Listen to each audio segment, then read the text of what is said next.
Mummy పాలియ్యు. ఇప్పుడు ఇవ్వను, తర్వాత వస్తాను. వెళ్ళండి మీరు. ఆగు మమ్మీ, నేను వస్తాను నీతోటి. ఏ రారా, అష్నాకి ఇస్తుంది మమ్మీ.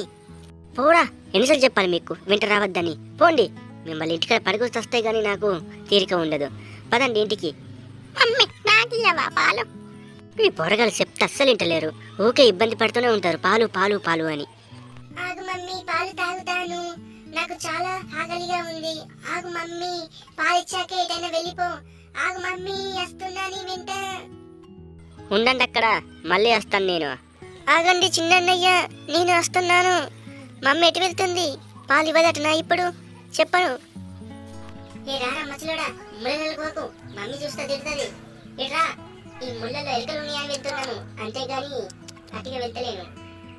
ఇదే విషయం మమ్మీ కానీ తెలిసిందో బరికి పరేస్తుంది నిన్ను నన్ను. పద, బయటికి రా నువ్వు. పదరా మచ్చలన్నయ్య, మమ్మీకి తెలిస్తే నిన్ను నన్ను కొడతాది. పద వెళ్తాం బయటికి. పిల్లలు చెట్లకి ఎందుకు పోతారు? కొంచెం బొద్దు ఉండాలి మీకు. బయటికి రండి, పాలు తాగుతారు గాని. నేను తాగుతాను పాలు, నాకు ఇవ్వు మమ్మీ. ఆగు మమ్మీ, ఇక్కడ ఆగు, నాకు దుప్పైతుంది, చాలా ఆకలిగా ఉంది. ఏ లేరా, నీకన్నా ముందు నేనే తాగుతాను. ఆగు మమ్మీ, నేను తాగుతాను, నాకు పాల దుప్పైతుంది. లేదు, నీకన్నా ముందు నేను వచ్చాను, నేనే పాలు తాగుతాను. ఊరుకోండ్రా పిల్లలు, కొంచెం మెల్లగా తాగండి, అందరు తాగండి.